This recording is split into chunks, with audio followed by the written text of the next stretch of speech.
देखो निश्चित पक्षे अनवसर आज हूँ द्वादशी तिथि रही आज दिन में महाप्रभुंर राजप्रसाद विजय अच्छी आसंता काली रही त्रयोदशी रही चतुर्दशी जहाँकि कहुए नेत्रोत्सव नवजौवन दर्शन 2 दिन रोचे आ चलित वर्ष दर्शन व्यवस्था किभली रस सीधा सड़क आम आलोचना करिया मो सहित विनायक दास महापात्र अच्छा विनायक चलित वर्ष दर्शन व्यवस्था केमती रहेतु नेत्रोत्सव नवजौवन दर्शन रही शुणु गोटे बर्तमान खुशी खबर महाप्रभु संपूर्ण सुस्थ एवं महाप्रभुर राजप्रसाद आज बाहर गजपति को आम सुस्थता खबर जनइबू एवं गोटे बड़ जिनस हूँ गोटे क्षय पड़ी एथर चतुर्दशीटा ना जोटा कि 8 वर्ष थे हुए 2019 होता 2011 होता बर्तमान 2026 पड़ी तेणुक 2 दिन कम आमको गोटे दिन करा पड़ो से सकाशे 14 तारीख दिन जो नवजौवन दर्शन अच्छी से दर्शन टी विलम्ब हम जो दर्शन 3टा 4टा बेला बाजिब तेणुक भक्त मैंने से अनुसार महाप्रभु पाक दर्शन करने आसवे और 15 तारीख दिन भी दर्शन बाहर काट पाखु हबार व्यवस्था है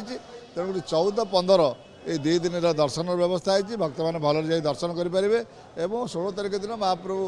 रथ पर विराजमान करेंगे तेणु भक्त मैंने समस्त जहाँ कह कथा 15 तारीख में दर्शन न हो पारे भक्तों केवल 14 तारीख में अल्प समय दर्शन ना शुण 14 तारीख में अल्प समय अच्छी 15 तारीख में आम अनुरोध करवा मुख्य प्रशासक को जे से नीतिकांति ता भर चलो कौन अव्यवस्था हम ना तेणुक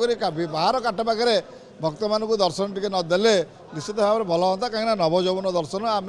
भक्त मानकर मन उणिमा करने कथा नुहे यहाँ गोटे नवजौवन दर्शन महाप्रभु को प्रत्येक आग देखिए भक्त मैंने समस्त सेवा समस्त देखिए कहीं महाप्रभु 14 दिन अणसर करे समस्त व्याकुल भाव में अपेक्षा कर तेणुक निश्चित भाव में मुख्य प्रशासक विचार करेंगे आम आशा करूँ 15 तारीख दिन दर्शन व्यवस्था हुए क्यों समय हम क्यों नीति पर दर्शन है माने महाप्रभुर से दिन बनक लगे सका व्यवस्था है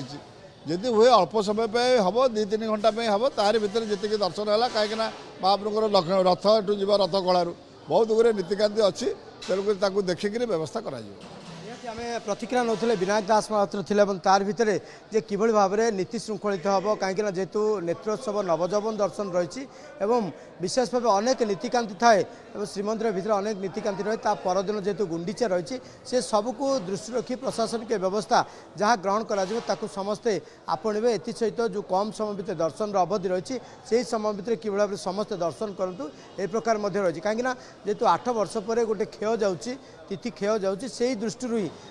किभली भाव में समस्त नीतिकांति सह सामंजस्य रक्षा करिकी जे भक्तटे दर्शन करिवो ताहा पर बेस गुरुत्व दी जाइछि।